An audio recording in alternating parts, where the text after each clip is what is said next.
Hi, this is Tom Painter again, and thank you so much for joining us. We have people from all over the world that are part of the foundation. We've had people from 80 countries that have visited the website that are getting education. You know, the only way that we can truly affect someone's life, the only way that we can really help them is with education. You've got to do education, then you got to inspire them and help them pull the trigger and do it. You know, if there's only one thing I could ever teach you that could help you make a difference in your financial life is to do step number 4. Now, as you know, there's 5 steps. Step number 1 is to make more money. The way you make more money is to add more value, to solve bigger problems. Entrepreneurs love problems. We love to solve problems. That's what we do. Doctors solve problems. The people that make the most money solve the biggest problems. The way we do that is we study successful people. How do they do it? And then you do what they do. That's very simple. You do what they do, and then you just copy that. Step number 2 is you got to separate it. You got to sort it. You got to systematize it. Now, the reason this is so important is not only individually, but as you start doing side hustles, as you start doing other businesses, your systems, the ability to simplify and duplicate and multiply is probably the biggest thing that you have to learn how to do. Step number 3 is you got to give it away. You've got to give some of this away. Give it to the people that need it, the churches, the charities, the individuals. We don't care where you give it. You just got to give it away. And it's a spiritual law. But you know what? It's also a business law. The people that are the most giving, the people that help the most people naturally get the most business. Because when you help somebody, they believe in you, you've helped solve a problem, and they want to help you, and they also want to buy more stuff from you. So it's a spiritual law, it's a business law. Step number 4 is to automatically invest. This is the most important thing that we could teach you. If I only had 5 minutes to spend with you, and I'm never going to see you ever again, this would be it right here, is to automatically invest. As you make money on a weekly basis, monthly basis, you automatically figure out how to automatically take it out of step number 1. As you automatically take it, you take it and you put it away for long-term investing. Automatically. Now, step number 4 is to save and spend.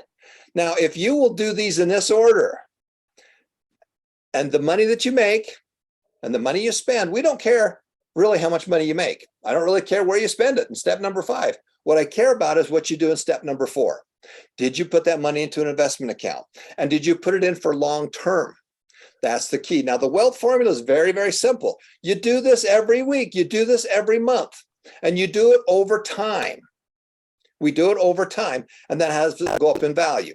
Now, a lot of people are watching this and they're going, well, the stock market goes up, the stock market goes down, real estate values go up, they go down. You know what? We like it when it goes down. we want the stuff to go down because I'm still buying. You know, if I was all done and says, I'm not going to buy anymore, I'm just going to sit around, then I hope it goes up then. But, you know, Warren Buffett and the people I've studied, they like crises because that's when they get good deals on things. Now, remember, if your portfolio goes down in value, you still own the same number of shares. It's just the individual value of each of those shares can go up or down. And that's really kind of depending on how many people are buying or how many people are selling, how many people are buying stock or how many people are putting it in bonds, or are they taking it out and put it in real estate. Wherever it is, it's all simply the supply and demand. The more buyers versus sellers will either have a positive or negative impact on the value. The real answer is that we don't care. I don't care where it is today. Like Warren Buffett says, I want to buy more of it. I hope it goes down in value so I can buy more.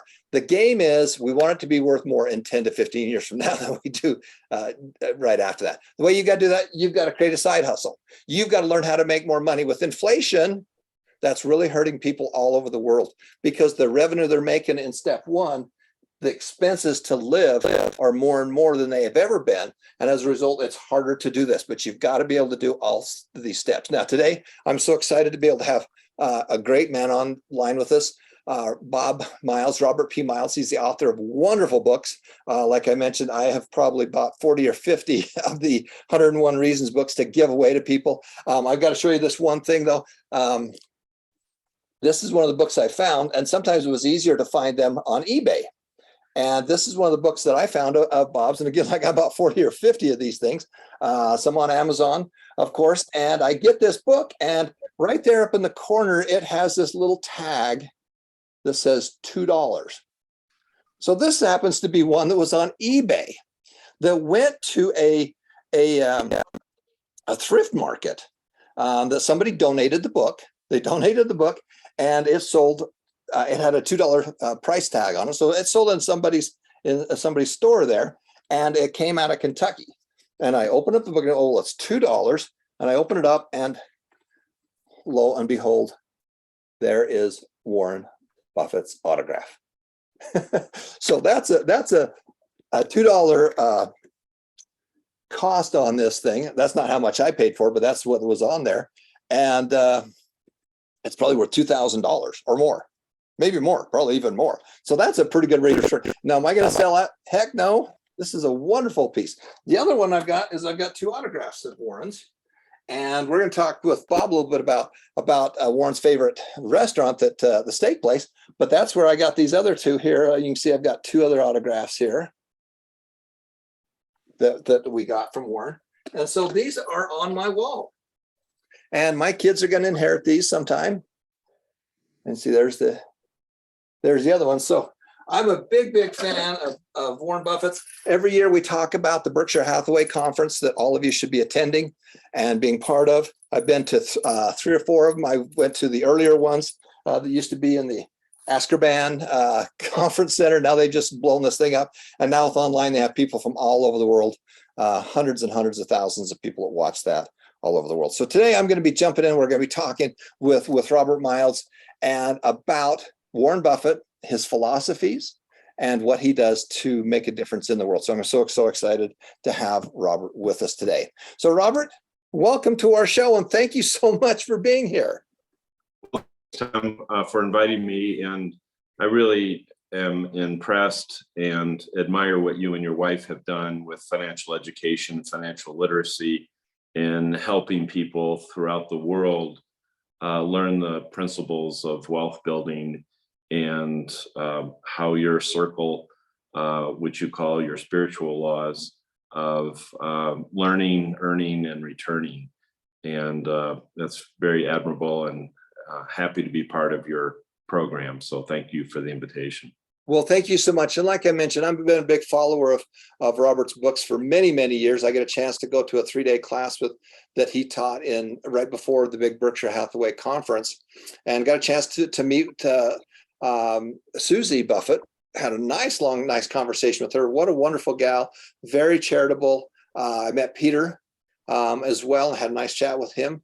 But you've known Warren. Now, what's interesting, guys, is that Warren Buffett and my father are 1 week apart on their birthdays. Literally, they're only 7 days apart in age. And so I got the privilege of having a dad that to me was very similar to Warren. We didn't have all the zeros, but we had the strategies and the techniques because my dad believed the same things that Warren taught. So tell me a little bit about Warren. You've had a chance to meet him, a handful of times. I've met him in passing, but you've had much more of an experience than I have. Can you tell me about those? Yes, but in terms of his birthday, dad's birthday, Tom, Warren just celebrated his 92nd birthday, August 30th. And he likes to tell the story that his dad was a stockbroker. And in 1929, he was calling on individuals. He worked for a small bank in Omaha, Nebraska. And he was calling on individuals selling stock. And then when the greatest stock market crash in 1929. Robert, you're freezing just a little bit. I'm going to have you turn off your camera, and I'm getting the same thing. And I'm just going to, and if that's okay, we're going to put up on the screen here. Okay, go ahead, Robert. And so Warren's father was a stockbroker, and in 1929, when the greatest stock market crash in history happened, his father didn't feel like going out and selling stock, so he stayed home. And Warren likes to joke that he and his mother were very fond of one another. So 9 months later, August 30th, 1930, Warren was born. So he jokingly says the seeds of the greatest bear market crash in history are part of his DNA. So that's a little inside story about the birthday and the birth year that Warren and your father share. Interesting. In terms of meeting Warren, I was invited by his daughter as well as his personal assistant and 11 other shareholders to surprise him on his 70th birthday 22 years ago. And so we, along with a kind donation of Bill Gates, purchased one of his very first businesses, which was a used pinball machine. And we brought it to his office and surprised him. And he promptly put a nickel into the machine and started playing pinball. And he was pretty adept at it, actually. And I, because he bought Dairy Queen the year before, or a few years before, I went out to Dairy Queen and got a couple frozen Dairy Queen birthday cakes and got the candles that you can't blow out and put, I think, 7 candles in to represent 70 years. And he realized that they were the candles that didn't blow out. So I gave him a hair dryer to help him blow out the candles. And he almost melted the cakes by using the hair dryer to blow out each candle. So that was my first experience. We went to Gratz Steakhouse, where you met him as well, Tom. And we had a delightful dinner or lunch. And I asked him a lot of questions, which I'll be happy to share. And then when I wrote my second book and I was in Omaha giving a lecture, he invited me to lunch, and I gave him the loose galleys of the Warren Buffett CEO book, which he really likes. And it took me about 1.5 years to write and research it. It was 400 pages. And when I gave him the loose galleys, which are the book pages before they're bound and put into a book, he asked me how much time he would have to read it. And I said, if you could get back to me in a week, that'd be terrific. And he called me the next morning at 6:50 a.m. and said that he had read all 400 pages and he only found 6 mistakes. He then shared with me that he could read as many as 5 books a day in his prime. He can't do it any longer at 92. And he took me through each of the 6 mistakes, so I knew that he read it.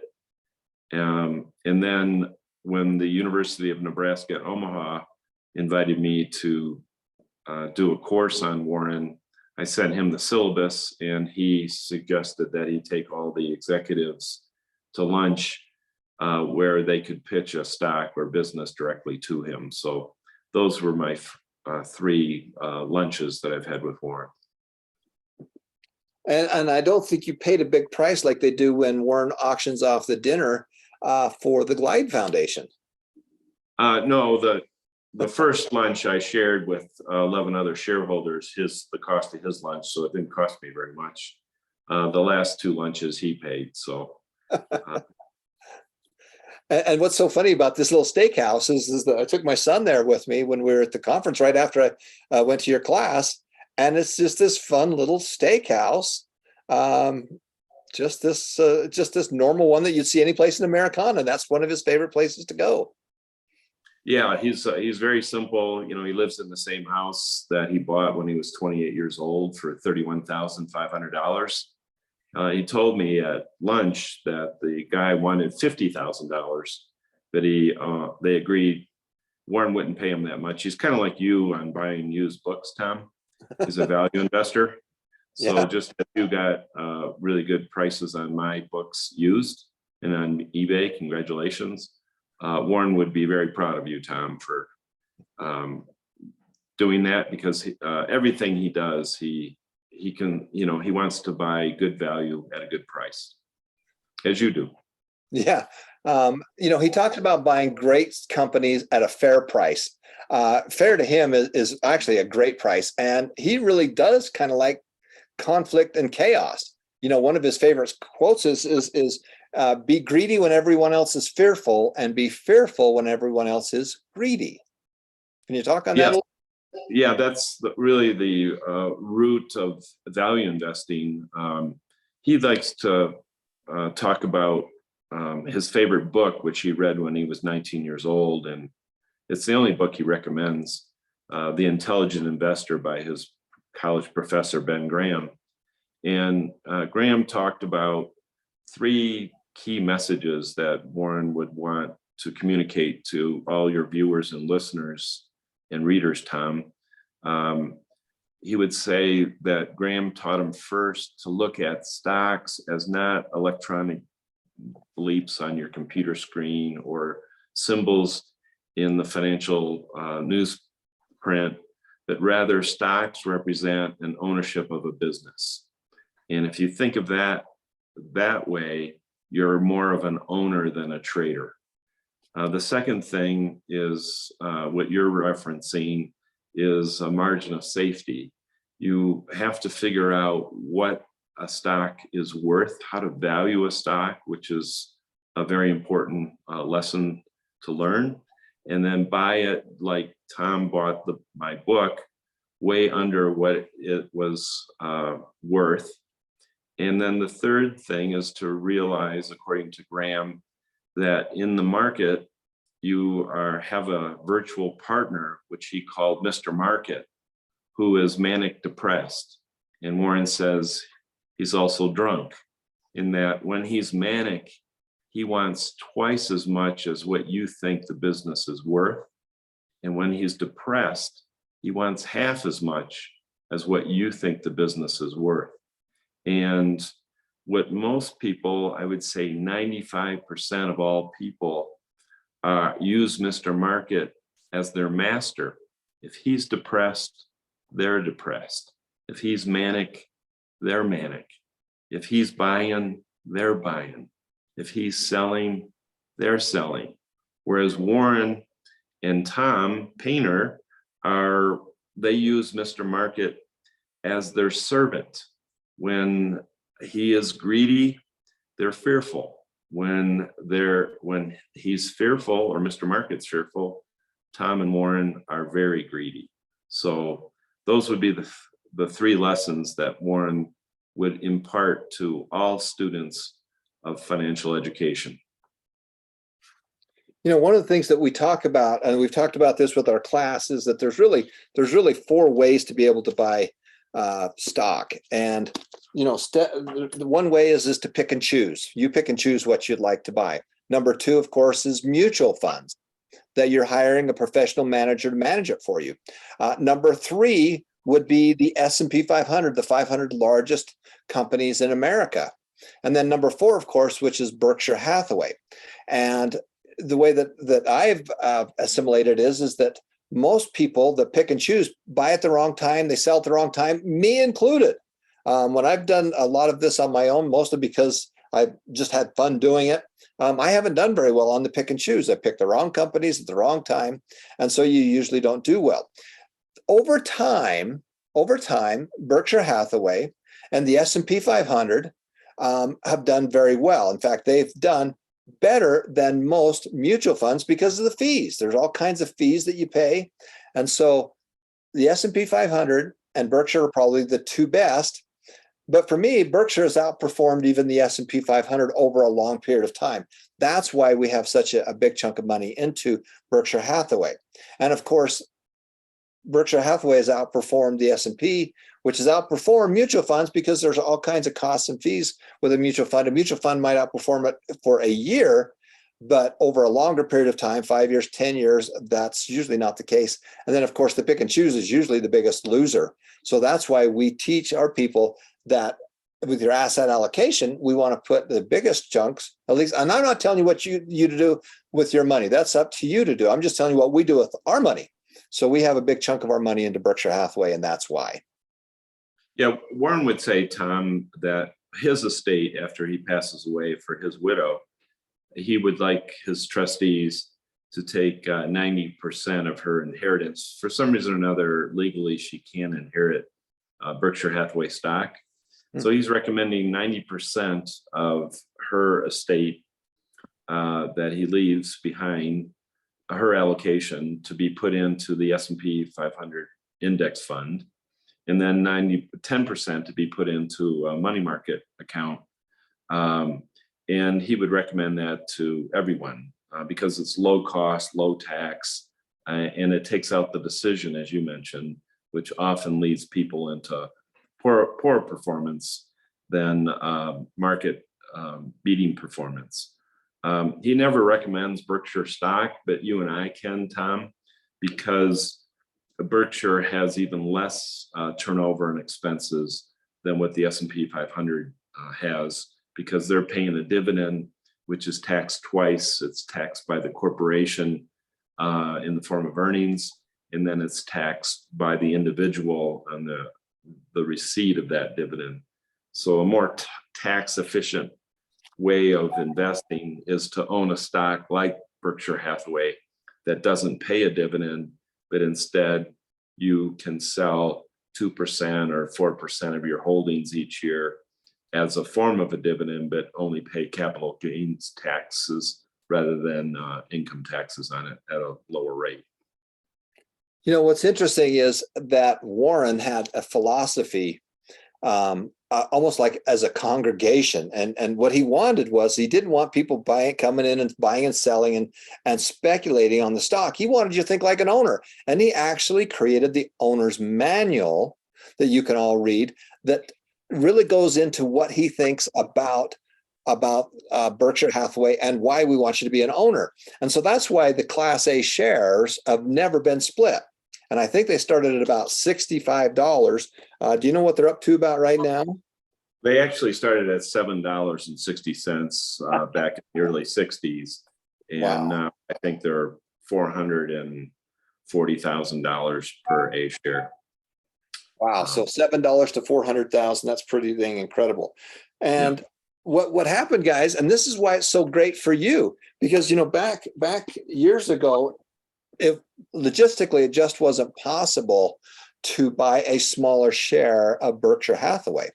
And so organizations started buying, and then they brought them out basically as part of a mutual fund so that they could get a commission on it and an override. And I think that kind of disturbed Warren, so that they created the B shares. They literally took an A share and cut it up into smaller chunks that you could buy a B share, but it trades just like the A share. It's basically it started as 1/30th of an A share. And then after they did more and more acquisitions and they wanted to have more and more people have access to have some stock, then of course they even did it even more than that. So it's possible to do. Now today, with the technology of being able to buy a slice, you can actually say, hey, I just want $5 or $10 or whatever it is of Berkshire Hathaway, and you can own just a little piece of that.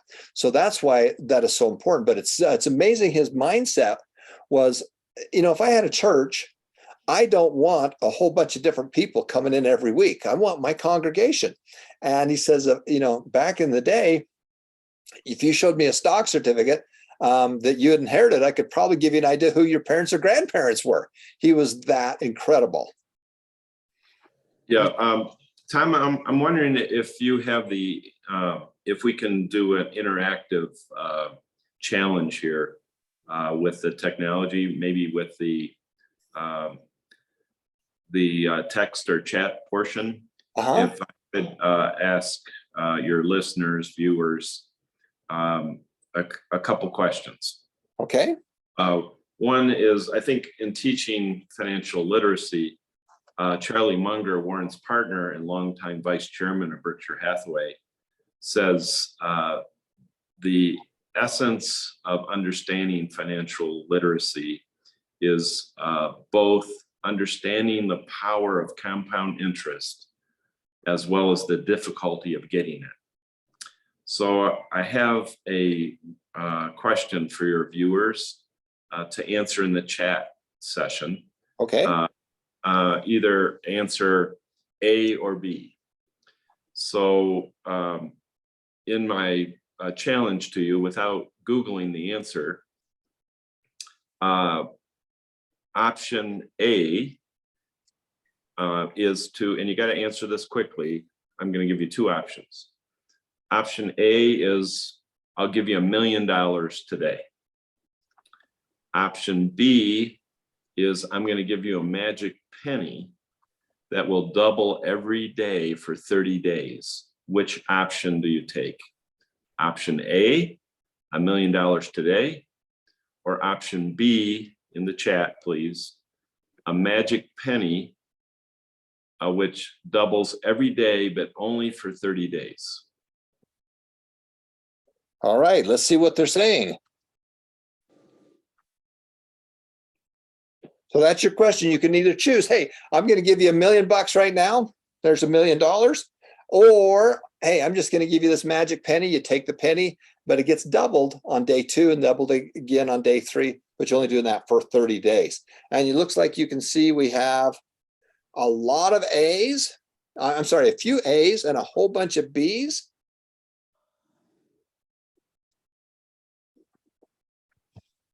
I'm doing a poll right now. Okay, sweet. So it's right now it's 44% A and 56% B. And the other option with A is you can take the $1 million and you can invest it for 30 days until, option B stops.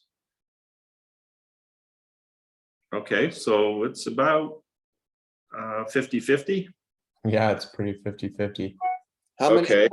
What percent want the $1 million? 50. It's 51% to 49. Okay. All right, cool. Okay, so now can somebody Google what happens to a penny that doubles every day for 30 days and post the answer? While they're doing that, Robert, I got to tell you a quick little joke. I'm 63 years of age. I've had some health issues in the past, and I had a young guy working for me that was in his early 20s, young man, just got married, 6'2", lots of energy. And I said, Jake, I'll make you a deal. I'll give you $1 million for 10 years of your life. I'll give you $1 million right now, but I want 10 more years to my life. I want to feel as good as you do. I want the energy that you have. And, will you do the deal? $1 million, but I get 10 years of your life. And he thought about it for a second, and he said, I'll take that deal, but you can have them when I'm 80. That's a good answer. Okay. Yeah. How did we do? What's the answer, guys? Yeah, Daryl posted the answer.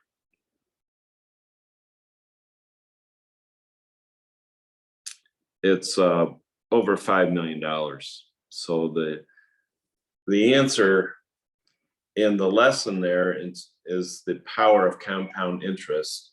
A simple interest is where you take $1 at 10% and it pays you 10% a year and doesn't grow. And compound interest is where you're making money on your money, which is really a very important lesson in terms of financial literacy, which Tom is wanting to communicate. And that's also how Warren thinks about everything when he's making an investment. You have many investment classes of assets to put your money in, whether it be cash or precious metals or compound machines or productive assets or non-productive assets. And he is always putting his money and investments on behalf of Berkshire Hathaway into compound investments. The best example of that, one of his favorite businesses, and what he has said is a perfect business, is a very simple business in California called See's Chocolate. In the early 1970s, he and Charlie had an opportunity to buy See's Chocolates for $25 million. It was earning about $2.5 million, but with depreciation and other amortization and other ways of getting access to cash flow, it was actually generating about $4.5 million in cash flow. So they bought it at a very good price. And that business today, most of it is the chocolate is sold between Thanksgiving in America and Christmas. It generates 4 times the purchase price or $100 million cash between Thanksgiving and Christmas. So that's the power of compound interest when you're investing in a business which is growing. And if there is inflation like there is today, they're able to raise the price of See's chocolate to keep up with inflation. So as a business owner, you're actually advantaged to have a portion of the business, whether it be a one share or many shares or the whole business, like See's chocolate. Can we So talk thanks about, for playing along with that. let's talk about that just for a second, because that is the perfect example of taking an asset. And I'm just going to round up to the 5 million so it's easier to do. But they Yep. wrote out a check for $25 million that produced roughly $5 million a year, and it paid for itself in 5 years. Yes. I mean, you talk about real estate. Even on a 30-year mortgage, it takes 30 years for something to pay it off over 30 years. Which I did an awful lot of real estate, and then you go, well, you could have bought this business and it would pay for itself in 5 years. So that is just a no-brainer. And then, of course, they've just grown it and grown it and grown it. So we're going to take just a quick break here. We're going to say goodbye to our Facebook friends for just a second, and we're going to come back for our next section where we're going to get into more about Warren Buffett and Berkshire Hathaway and Robert Miles. So we'll see you back here in just 1 second, guys.